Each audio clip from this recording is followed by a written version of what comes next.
You're listening to the Digital Deep Dive, where we tackle the newest trends, strategies, and pain points shaping growth across the digital landscape. From Amazon and D2C to international expansion, join our host and e-commerce leaders across multiple industries for in-depth discussions on how to maximize your brands in the digital arena. Now, here's your host, Aaron Conant. Well, hello, everybody, and welcome back to the Digital Deep Dive podcast. I'm your host, Aaron Conant, and today it's really interesting from the standpoint of it's really a throwback for me. So Spencer Millerberg is here, Justin Maynor from Detail Page, and Spencer was onboarding me back in my Amazon days a long time ago, just before he left to kick off a company that a lot of people in this space know, One Click Retail, acquired by Essential way back in the day, but in just all around expert across the board when it comes to market share. And this is a topic that's come up over and over again. If you listen to previous podcasts, maybe it's with Garrett Bloom, who reconnected Spencer and I, or it's with Todd Hassenfeld and over at Colgate-Palmolive, just fantastic people. And it kind of like led back to this, hey, we need to tackle this. And so Justin Maynor on as well, another co-founder over there. But enough about that. Like, I'm going to kick it over to you. Who should we kick it off to? Spencer, you want to go first, and then kick it to Justin and kind of go through like background? Would love to hear that. And then we can dive into a little bit around the, why is this so important? What do people need to be thinking about? All that fun stuff as well. Yeah, absolutely. Hey, thanks for having us. First of all, Aaron, it's really kind of you to have us. But yeah, from a background perspective, I worked at Black & Decker DeWalt, then at Walmart, then Amazon, then started One Click, like you said, and that sold off.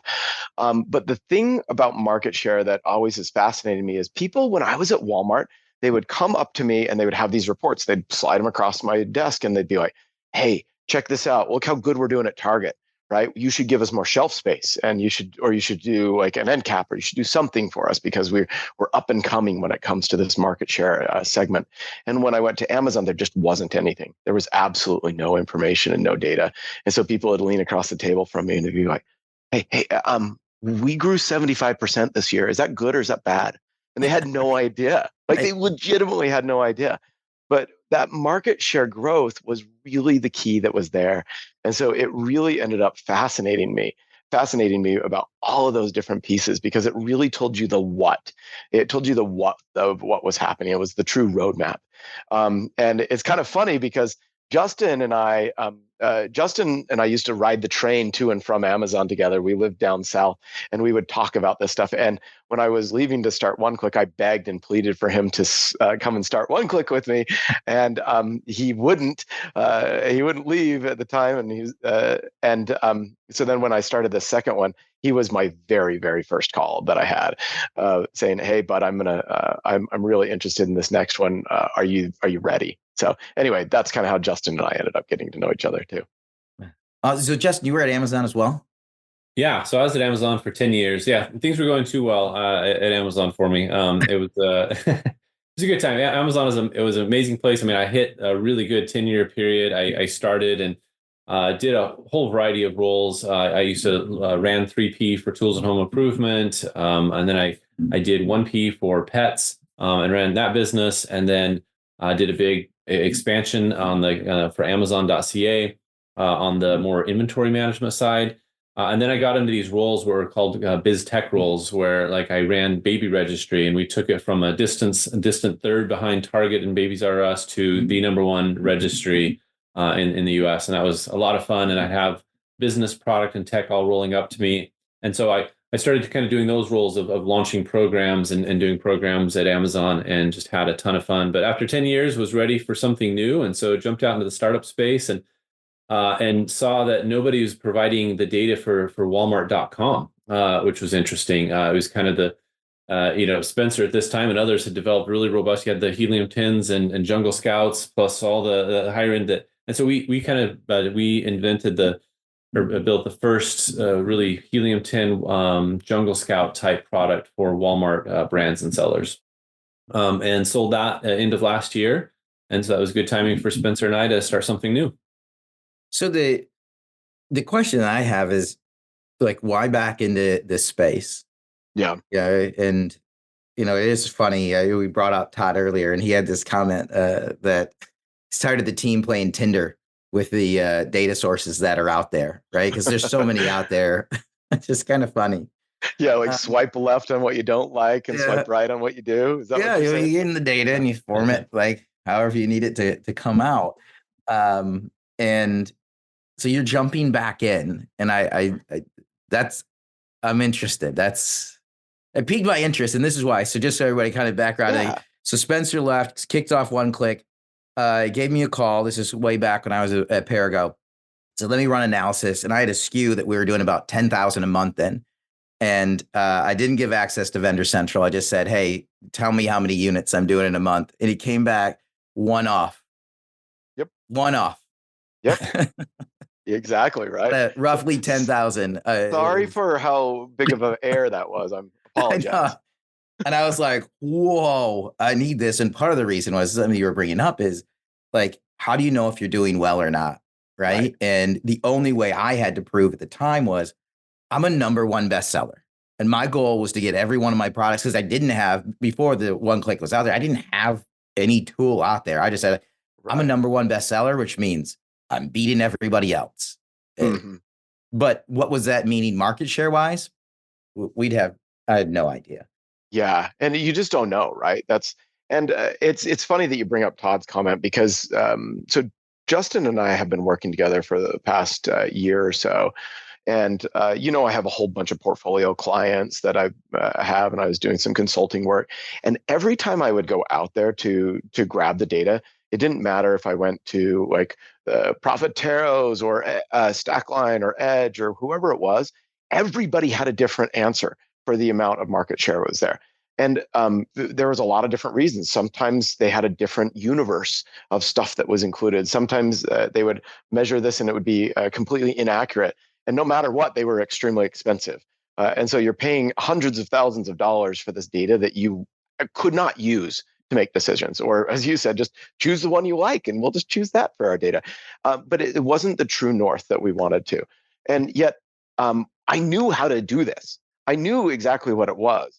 And so as I started diving back in to understand the information and the data that was available, what we found is that the past of how I would have calculated this information, it became so much easier, so much more simple to do than it ever had been before. And because of that, we could actually pull in all the different information, and we could make it super, super accurate. Like Justin, give him the example of that car seat manufacturer that we did. Yeah, so with Walmart, I had built a sales estimate as well. So Spencer and I both kind of understand the sales estimate market segment share space, and we kind of started brainstorming how would we do this if we were building it from scratch, and said, hey, here's how we would do it. So we built it, and when we went to pull in actuals for our first vendor, and we had it laid out month by month, what they had done, what our estimate was, and we layer back in the actuals. And we get to the first month, I pull it up at 99% accurate. We're like, oh man, dang, that's good. Way better. We had taken time to measure the accuracy against these portfolio brands against a bunch of the other players, and none of them were that accurate. And so we pull down month 2, month 3, and boom, we were within 97% accuracy on every single month. And in aggregate, when we pulled it up and did it for the 6-month period of data that we had calculated, we were, the accuracy was 0.0%. There was something out there, I'm sure, but we were like, okay, this is awesome. Well, this is more accurate than any of the providers out there, and we don't have all the limitations that we're struggling with trying to help all of these clients with the miscategorization, being restricted to categories. We've got this now. We can go broad. Yeah, to give you some context, Aaron, we would pull data from some of these other providers, and on an ASIN level, it'd be thousands of percent off, thousands of percent. And then even as you bubbled it up to the total brand level, never did we get more than about 75% accurate with even those providers that we were paying hundreds of thousands of dollars for. Is it just this tech is changing so fast that we need something new all the time? I mean, that's what it seems like. I mean, there's the traditional businesses that are out there that are doing this. And this is not just in this category, it's across the board, where this I mean, this is where I spend all day, every day talking to brands about, hey, new strategies, new tech, new partners that's out there. Is it just the older platforms are aged? I think of like a channel advisor back in the day, right? Like Scott Wingo, like invited me to like that Amazon and Me Day. Like they were just booming at the time.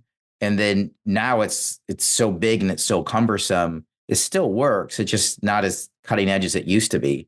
Because that's what's happening with these other big ones. Like what's different? That's what I'm trying to say. Because they've been around for a long time now. Yeah. It's hard to move a big ship is kind of the bottom line of this, right? Like when I left OneClick, we had 120 employees just doing market share, nothing more. And so there's like a specific way and direction that you have to do it, and you have to keep things moving in that exact way. And if you have 600 clients, you have like a conveyor belt. And you can't stop that conveyor belt to go and do something completely different and be like, hey, I know we're making shoes today, but tomorrow we're going to make water bottles. It just doesn't work, right? And that's the great thing about that disruptive technology, when you can just start from scratch and you can come back in and say, what would I have wanted to do? If I could have like done this right to begin with and started right fresh and just started all over, what would I have wanted to do? And Justin brought in like all these crazy cool insights from the way that he was doing things with Walmart data. And I was like, oh my gosh, I didn't even think about that. And so being able to combine two different methods and technologies, like we used to have like people within the category and the industry in order to start calculating and say, oh, here's a base, and then let's multiply off this base and so forth. We don't have to do any of those different pieces anymore. We don't have to have any clients. And so it freed our mind to think about the technology in a completely different way than we had before, while still having the knowledge and the history of how to do it from before. And so it's the very nature of disruptive technology. How do you do it differently, right? How do you do it differently, cheaper, and better? I don't know. Justin, did I miss anything? No, I think that summarizes it. I mean, basically the landscape is always changing. The information you can get from Amazon, the contracts they have that limit certain people from doing things, and so it's just a constantly changing landscape. But so the question that comes up all the time is 1P versus 3P, and the combined. Are you able to split those out? I'm trying to think of questions that brands would have across the board, because if you're telling me this is 95% accurate, right? Yep. I want to have a phone call. It's just the reality, because you're right. One of the biggest questions I get is, hey, we really love the people at Stackline, but the check that we write them on an annual basis is massive.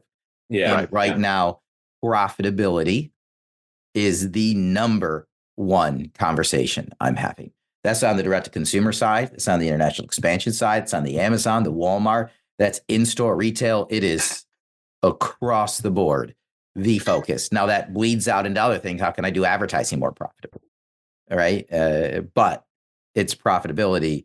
And so we're seeing also, this constriction in budgets right now to hone in on specific people that can do more with less. That's, the old do more with less. And hopefully that doesn't mean less people. Yeah, I don't know if we want to go there yet, but I mean, basically it's because advertising, they're fishing in the small pond. They need to fish in the bigger pond.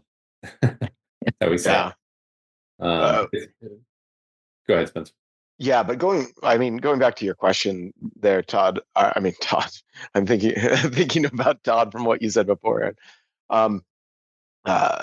Like quality data, just plain and simple, shouldn't be as expensive as it was, right? Like I was charging over $100,000 when I was running OneClick, and we were choosing to be like 10% of that cost in order to do that. And now back to your first party, third party question that you had there.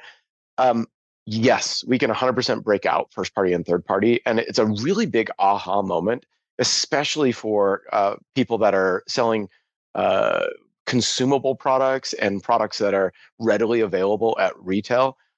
So many times you see people that have a Black Friday special that is selling at Costco or Walmart or Target or someplace like this. And all of a sudden, the third party marketplace just gets flooded with these on Amazon, and then they're reselling them afterwards. Or there's, all these different ways that you get these resellers. And so these manufacturers have no vision no clue about how many third-party sales are really going through. We just had a conversation the other day with somebody who was selling water coolers of all things, and we provided them their estimates. Like, oh, you're way too high, and like, well, 24% of those is third-party. They're like, oh, you're right on the money. You said 24% of our stuff is being sold through third party. And yeah, exactly. Here's the exact seller. Here's why. Here's what's happening. And now they have this knowledge about, holy cow, that's a big portion of my leaky bucket that I have.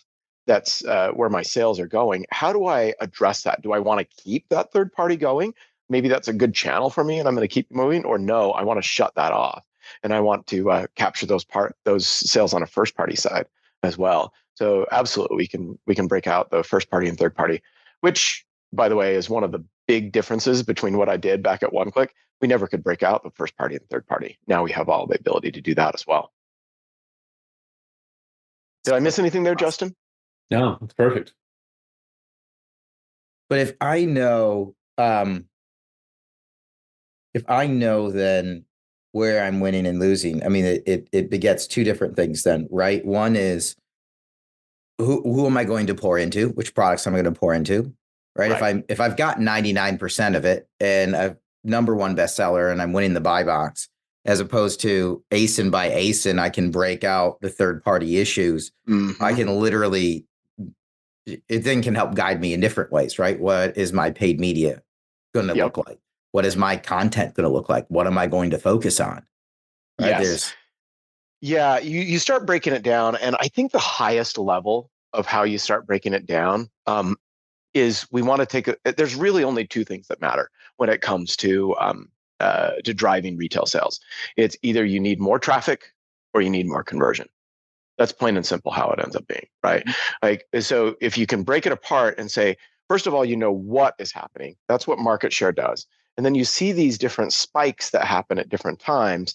And then we're breaking it apart and saying, oh man, this Chinese seller just came in and they have grown 17% market share in the last 3 months. What the heck are they doing? That's kind of a slow burn question that you start looking at. And now you know where to look. And you start looking at their product, at their price, at their reviews. What is the specific content that they have? You're looking at those pieces versus other times you're going to see this market segment share. You're going to see a spike that's going to happen. And there's an individual moment and a promotion that has happened and occurred. And we're going to want to go back and take a look at that. Either way, you know exactly what to zero in on. And then from a long-term perspective, we want to take a look at that so what, where we're saying, okay, how do we get either increased traffic or increased conversion? And we break those two things. You want to break those two things apart to say, where is my problem child lie? Does that make sense? No, it does. I'm just sitting back thinking like the accuracy of data is everything, right? And so if the accuracy is there, now I can actually trust what's going on, but I can also use it to gauge performance and metrics, right? Based on everything else that I'm doing. Yes, exactly. And that's a game changer. That's a game changer is the accuracy piece, right? Because you get to use it more than just an overall trend, right? I mean, that's how a lot of these big ones are being used today, right? It's just an overall trend. I'm going to get rough estimate. It's going to help me tell the story that I need to tell. But what is the story that you need to tell is not the story that needs to be told, right? Because that's what we see oftentimes is you pick that data that is like, oh, I'm going to pick this data because this is what I want to present to my boss in order to get that knowledge base out there. But in reality, a lot of times these brands are getting eaten most of the time from these bottom feeders that are coming up from these small sellers, and they don't even know it. They don't understand what's happening. And then they're saying, hey, my sales still continue to grow at 6% or 8% or 12%, whatever that case may be. And that's all the knowledge that they have. And then they use this market share. And they're like, I'm going to cut off some of these manufacturers that I don't believe are right. One of the cool technologies that we've been able to do is a thing called the cold start technology, where it automatically identifies for you the keywords that customers search for and the competitive set that customers search for when they're looking at your products. And so you may not consider this person as part of your competitive set, but the customer considers them as part of your competitor set. So like as an example, the other day I was talking to this shampoo company, and they do vegan shampoo, right? And the chief revenue officer, he goes, I only want to look at vegan shampoo. And I was like, you can look, I can show you how to look at vegan shampoo. That's great. But nobody else looks at it. Let me show you how the customer is looking at your shampoo. They're looking at these specific ingredients. They're looking at the word organic on a constant basis. They're looking at these types of keywords. And this becomes your competitive set. They don't necessarily care about the word vegan in the shampoo, even though you think that that's what they're doing. And it was kind of an eye-opening mindset for him to go, oh, my competitive set I thought was this small. My competitive set is really this big. But the other side of that now became my market size used to be really, really small. Now my market size is really big about what I can go after. And how do I go and address that larger market? And it changes the perspective on where do we need to go? What do we need to do? How do we approach that? Right? Oh, no, I totally agree. Because from the standpoint, still a lot of executives sit back and they think the biggest competitors are the ones that are on store shelf. Right. And that's true in the store. That doesn't always translate over. So you can be like, hey, look, I'm beating my store shelf competitor. And that's great. You've got 7% market share. They have 5%. But the leader on Amazon has 45. And you're looking at completely the wrong things, right? Yeah, exactly. I think one thing is this goes, Clayton Christensen wrote his book Competing to Win, where he introduced the jobs to be done framework. And this is old, and yet we still see the same thinking where people are saying, hey, I think I know who my competitive set is. And they define it based on Amazon categories or Stackline categories or whatever. And they have this arbitrary categorization framework that they're using in their mind that's really just mired in somebody coming up and drawing lines. And yet, what Clayton Christensen kind of pioneered with his jobs to be done framework is you have to start with the customer and see what are they trying to understand? What are they trying to accomplish here? And therefore, who are my competitors? And he talks about this experience of arguing with these mustard executives, because they're like, no, you're talking about like these vinegars and things that are competing with our market segment share. No, we just want to look at mustards. And we see this exact same thing. And for us, what we think the best jobs to be done equivalent in e-commerce is keywords.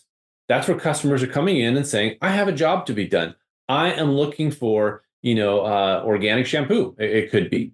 And if they think you fall into that competitive set, you do. And so we've loved like figuring out how do we do this. And the big one that people like to neglect too is like these Chinese sellers. So like, oh yeah, I don't really compete against them. It's like, but you absolutely do. Look, customers, when here's the 100 keywords that we've identified that are doing traffic to your products. And then we can segment out exactly where you fall amongst all these other people of what they're looking at on this digital shelf and what they're getting. And the Chinese guys show up every time. Whether you like it or not, and all these brands. So we think it's just a much smarter way to look at this in this keyword landscape, this keyword universe, as we call it, and then how you fall within that and define your competitive set based on those keywords. I mean, the Chinese sellers jumping in it's almost an entire podcast on its own, but they are playing a different game. Yeah, drastically a different game. And that's how they're winning. And that is this is literally an entire other podcast, but they're willing to lose for an entire year on a single product to hit top 3 and then coast on that product. And in the next 10 years, they just are cashing in and they're reinvesting all that money in the next 10 products they want to do. And over time, it's just a matter of time, I should say, before they are dominating market share. If you're not looking out for it again, but You're right. Back to if you don't know who you're competing against and you're just assuming it's the same person as it was last week on Amazon or Walmart or in store.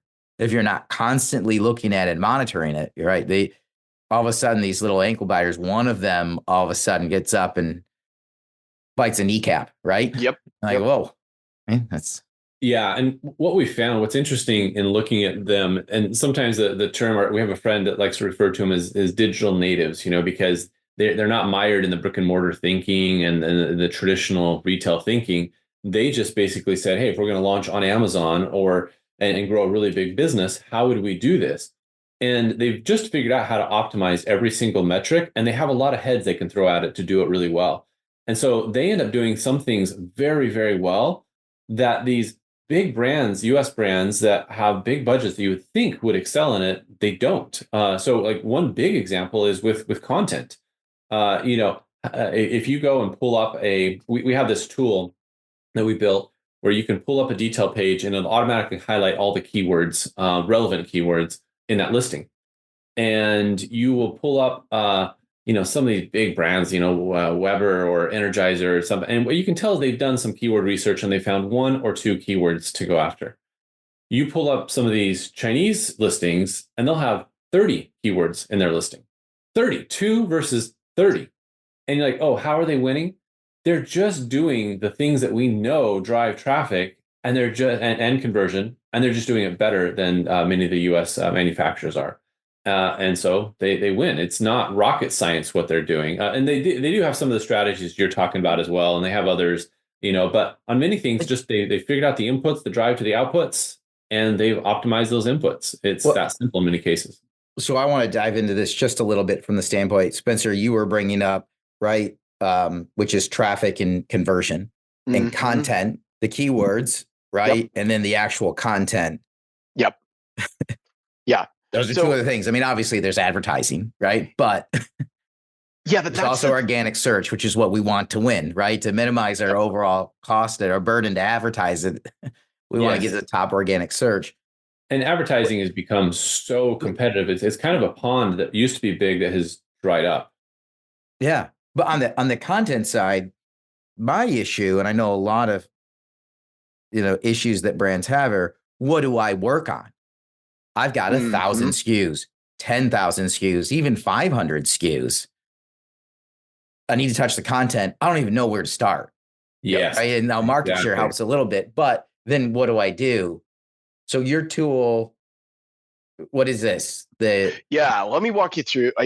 So it's exactly right, Aaron, because if you think about it, like traffic versus conversion, search and promotion are the only two things that really drive traffic to a detail page.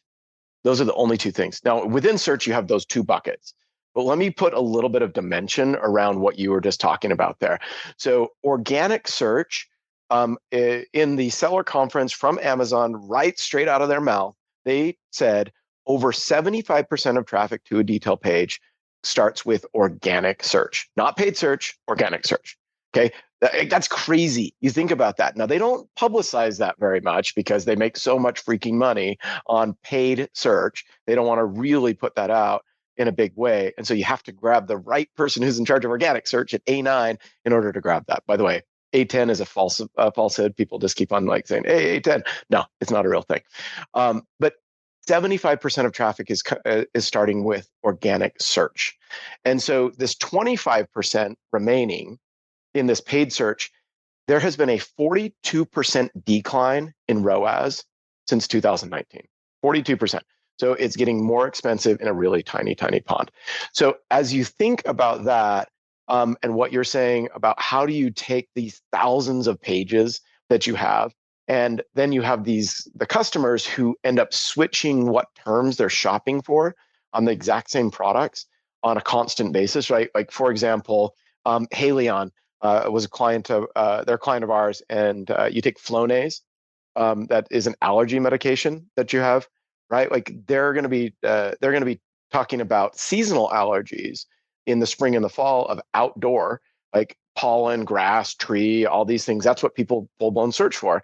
Yet in the winter, they're searching for dust, pet, etc., all those indoor allergies that you have there.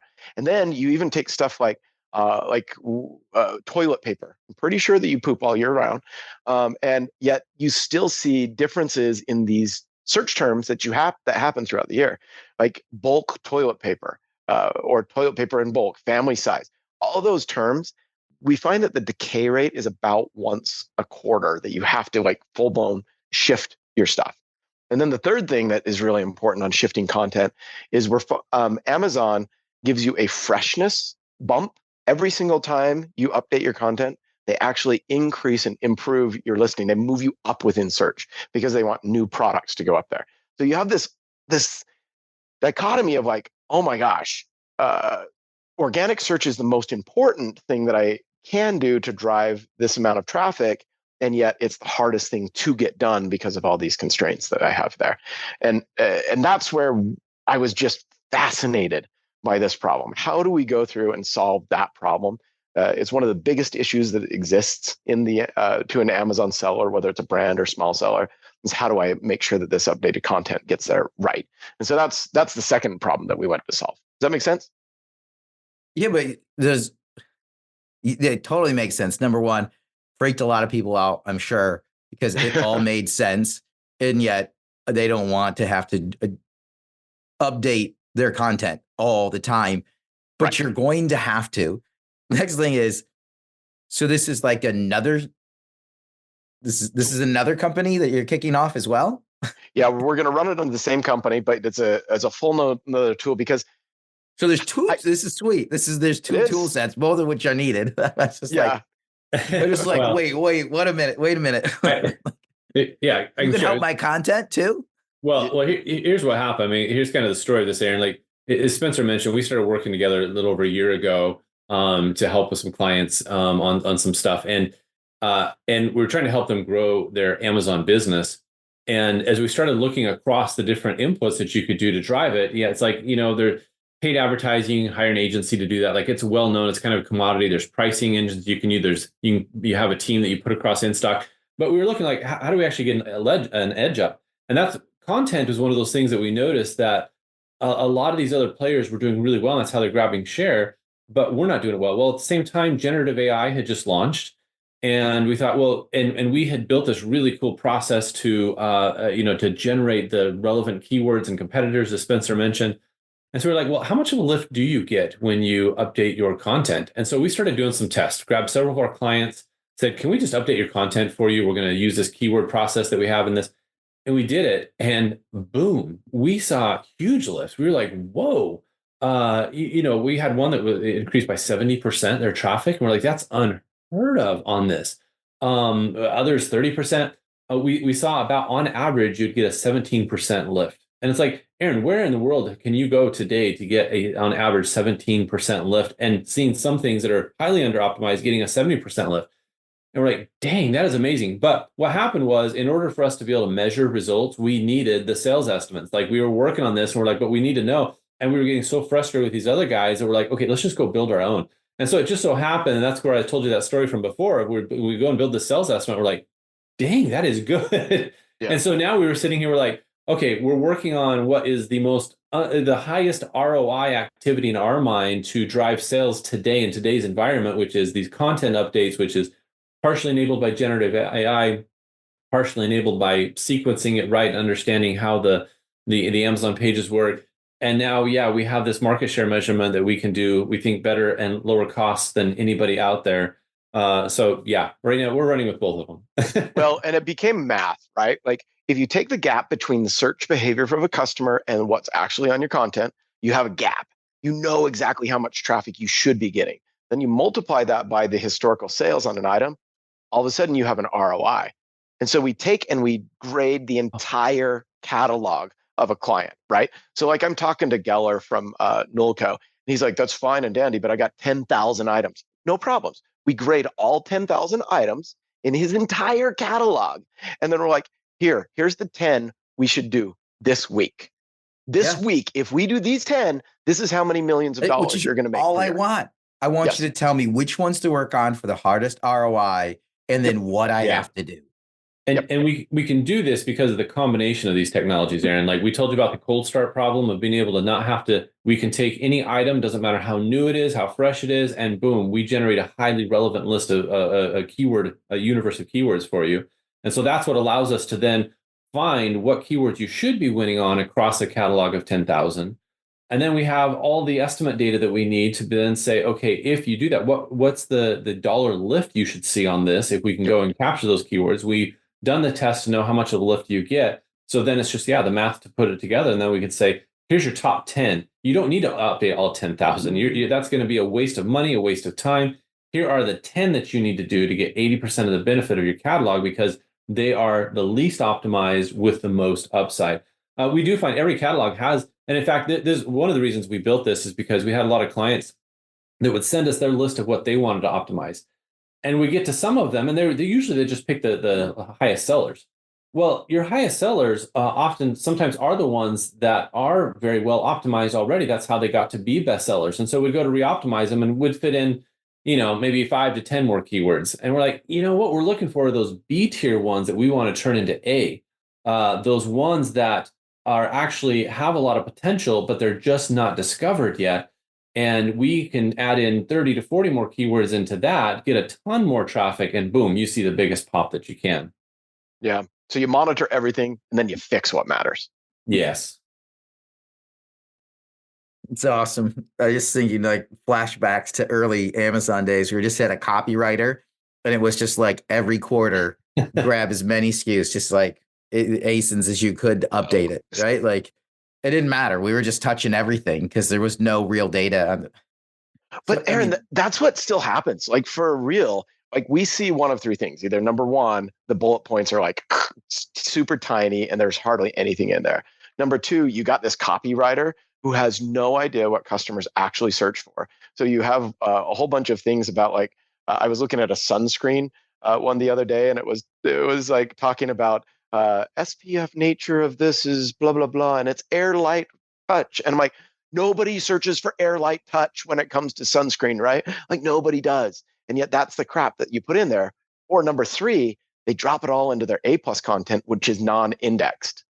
It doesn't impact search at all. Like nothing happens on that. And so we see this and I get it. Everybody wants to try to figure it out, but they just haven't had the tools yet to do it. And when we went out and measured, only 7% of detail pages were actually optimized in order to capture the search volume that they needed to be considered this A grade, right? Only 7%. Well, and can I share with you, Aaron, here's the big blocker in people's minds. There's several big blockers, but let me talk about one of them. Most people are under the false impression that their content, we're talking title, bullets, and the text description, not A+ description, they think those are driving conversion. And what they don't realize, and they're trying to optimize for conversion. And what they don't realize is, yes, title, agreed. Bullets and description, if you actually go onto mobile and look, how discoverable are your bullets? How discoverable are your description? Less than 6% of customers are reading those things. And those that even read them are scanning them. They're not doing a thorough. And so what happens is, for those that have these editors, they obsess over it being beautiful copy that reads so well, that just like has every word is perfect. And because they're they're thinking in their mind that customers are thoroughly reading this and it's going to convert them. Images convert. A+ content helps convert. Price and in-stock convert. Those are your conversion drivers. They go into that in Spencer's 2-leg model. They go into the conversion. What is the title, the bullets, and the description good for? Driving traffic. Very few customers are reading it, and those that are scanning it. But guess who does read that thoroughly? The SEO, the algorithm, the Amazon search algorithm, the Walmart algorithm, the Google algorithm. Every single one of those algorithms knows about that content and will drive traffic to it if it matches with the keywords that customers are searching for. And this is one of the biggest hurdles we find with clients, is struggling to help them get over that mental hurdle of stop worrying about it so much for conversion. Think of it as traffic, those three fields as traffic driving fields. And so that means, maybe you're going to, your language you're okay with just a little bit more wonky language to fit in a few more keywords. And it's going to be totally worth it. You're going to get a ton of sales for it. It's worth it. So. Yeah. I mean, and because you're looping in potential market share data, right? There's an ROI that you can put out there, which is, again, we're getting back to profitability. Is it worth doing or not? Yeah, exactly right. And that's what you'll see. And what's interesting is, if you look at the Amazon's tools, you can A/B test this stuff, but the problem is it's all conversion focused. If you talk to the people that run detail page at Amazon, they're going to talk to you about conversion, because from the Amazon standpoint, that is where you drive conversion on the detail page. Amazon standpoint, you got to see how are your incentives aligned or not. Amazon wants to bring in traffic to their website. Once they get into their website, they want to convert it, and they don't care if they convert them on your product or somebody else's product. So all they care about on the detail page is conversion. But from your standpoint, from the brand standpoint, you're trying to convert them on your product, right? And so that means getting traffic to Amazon isn't enough. You have to get the traffic to your detail page. And what are the tools on the detail page that allow you to drive that traffic? Title, bullets, and description. Those are your key traffic drivers there. And there's others as well, but on the organic side, those are your key drivers. Awesome. Yeah, it's just all about remembering the audience. The audience for images, the customer. The audience for price, the customer. The audience for written content, search algorithm. Plain and simple. Yeah. This is awesome. I've been picking your guys' brain for a while. Like I always like to throw it back there. Like any questions for me? I mean, this is really fascinating. I'm actually really excited for brands because of where they're at right now. They're looking for accurate data. They're looking for guidance around what to do next and how to improve it. And you get super smart people and get the chance to learn everything on previous companies, right? Have an exit and then start fresh and you've talked to so many more brands now. Like I'm pumped for you. But anyways, so here's what we want. Here's where it comes down to, Aaron. There was like a comment that Bezos said a while ago about Prime. He's like, I want to make it irresponsible for anybody in the US not to have Prime because it's so good. There's so much stuff in there, and it would be irresponsible for you not to have Prime. I feel the exact same way when I was coming back in on market share on this one. Is like, how do we make it to where it's irresponsible for anybody to use any other market share tool? It is so good, so accurate, and so much less expensive than anybody else. It would be irresponsible to use anything else, right? And then when it comes to that content, that's just something that is fascinating. How do we solve this and drive a sustainable traffic, right? This is sustainable. It's not the kind of stuff that you have to keep on paying to every single day, every single week, every single month. It's not the hungry hippo of paid advertising. It becomes that sustainable traffic methodology to drive people to your page and really compete with those digital natives who have been throwing bodies at this. You can throw technology at it and have that be a sustainable traffic source. Awesome. Any questions to throw my way? Always like to throw it back. Justin, you want to go first? You want me to? No, I want you to go first because I'm going to ask a different question. I told Aaron I'm going to ask him, and I want you to ask your question because then it's going to hedge on that one. Yeah. Okay, Aaron, my question for you is this. I love disruption in the industry. I love it when you can disrupt things. You have a bird's eye view of everything happening, all the providers, all the brands, all these people in the industry. What are the disruptive technologies that you are super excited for in the marketplace today within e-commerce? For me, it's not quite there, but it's the generative AI.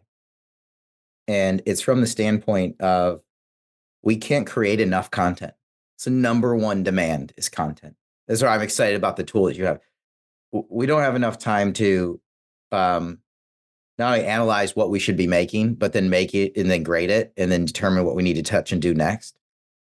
And, we just had an awesome dinner out in New York, and it might, it's early in the year. We're going to do 100 dinners, but it's going to be hard to beat because we got into AI and what it means. And brands right now are sitting back and like, they're trying to figure out what they do.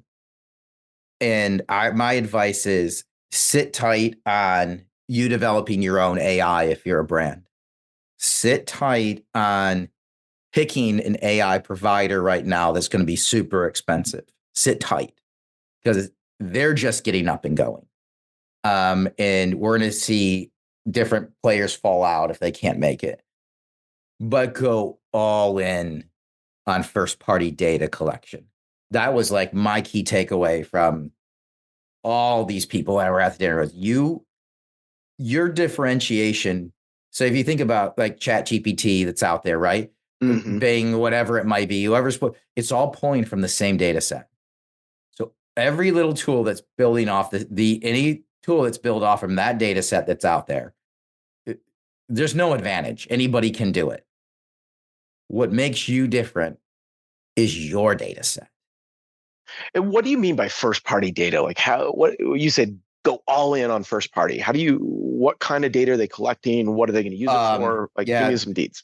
Yeah. So name, address, email address, preferences. Customer data then. Customer data. Okay.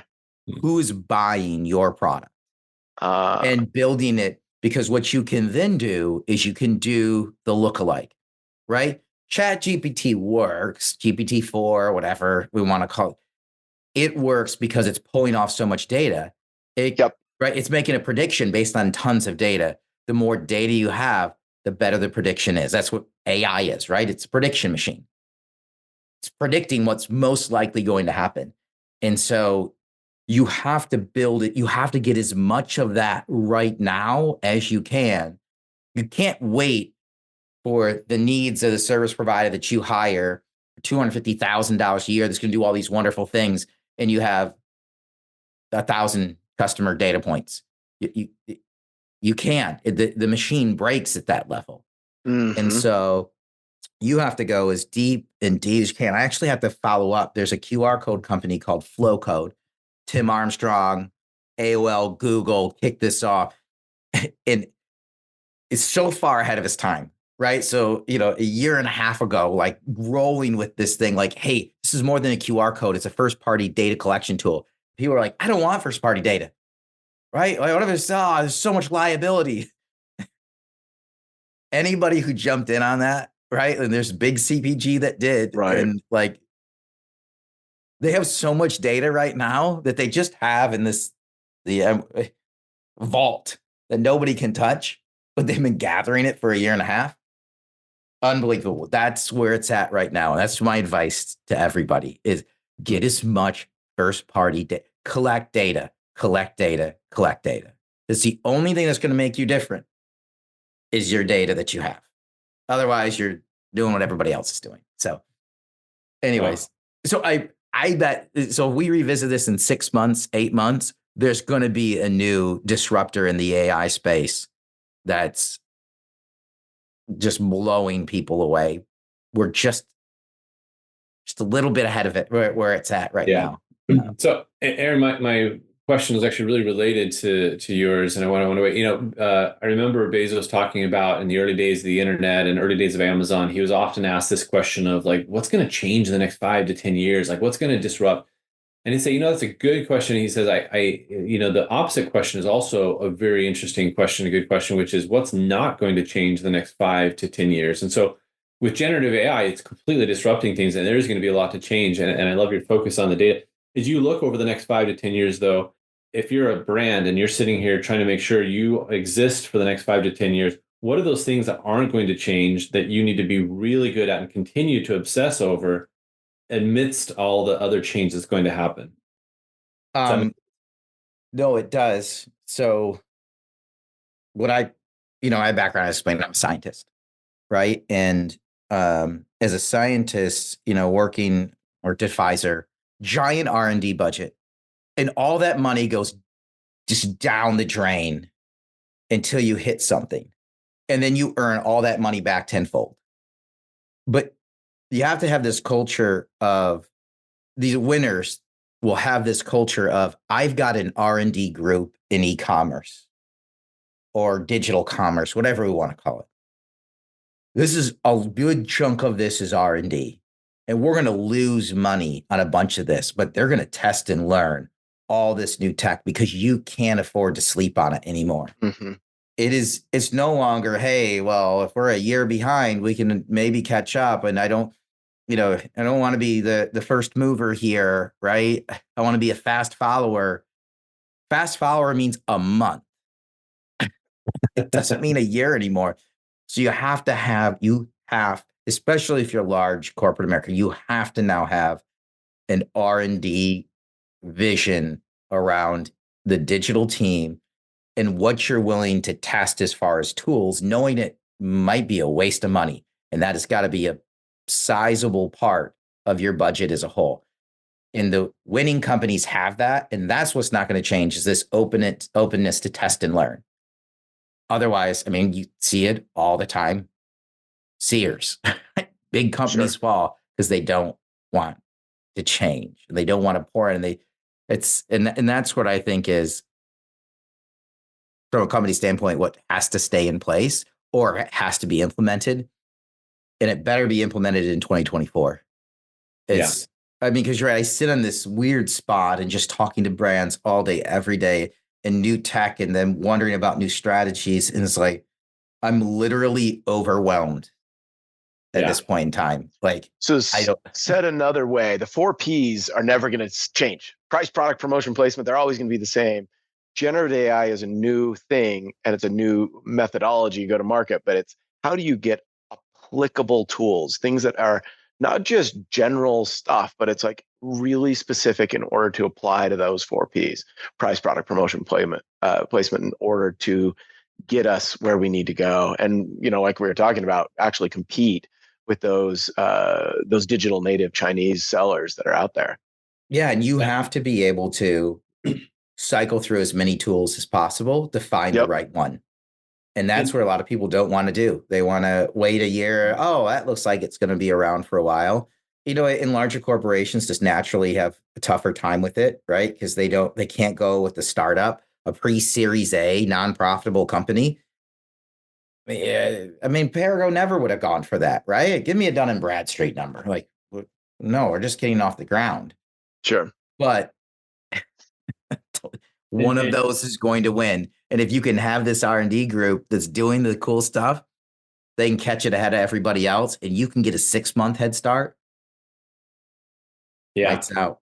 And I think one thing that might be helpful, Aaron, is when I've done some of these generative AI presentations for people to help them understand how big is this AI revolution that's coming. Is this on what order of magnitude is this going to be? And what I typically liken it to is to help people understand, if you go back 20, 25 years and you think about the conversations that were happening around the internet. What is the internet? Is it kind of this fad? Is it going to be this niche tool that some people use, younger people use?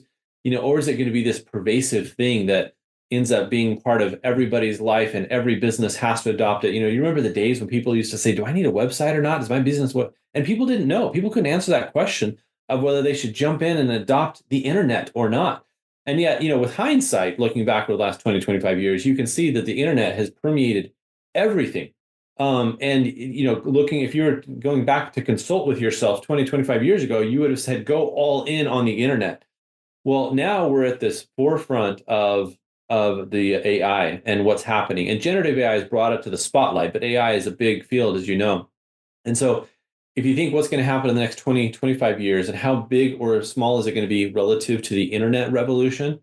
And my prediction, and I think if you talk to many people in the space, they're going to say it's as big, if not bigger, than what the internet has done in the last 20, 25 years. And so, yes, go all in. It's going to change everything. And that's where you're saying like that being a year behind used to be okay because technology was at this nice, predictable pace. Well, it's suddenly technology is at this another S curve that's happening. And we're at the inflection of that, where everything is going to get disrupted with AI over these next 5, 10, 20 years. And so, yeah, you got to be on top of it. Yeah. Awesome. I think one more thing just on that is it's going to affect every unit of your business too. Yes. It's going to affect HR. It's not just, content, advertising. I was chatting with a tool that helps with procurement. Average savings for the procurement AI platform is 15%. Wow. 15. That's huge, man. Like you think about that. If you could cut 15% off on procurement. And procurement is traditionally understaffed. The team that's there is always fighting fires. They can't go do the day-to-day that they really need to do to stay on top of it. And this does all that work for them. 15%. Yeah, I got to have them on a podcast. Like it is,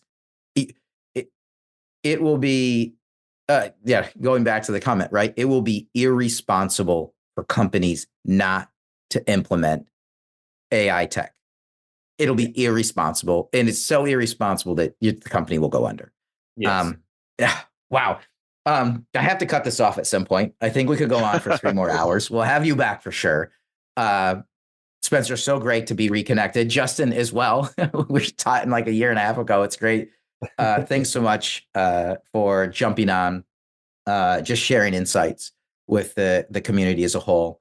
And, more than happy when this will probably launch either a week from now or 2 weeks from now, but it'll be relatively soon, and more than happy to connect you with anybody. But with that, we're going to wrap up this episode of the Digital Deep Dive. Thanks everybody for listening in.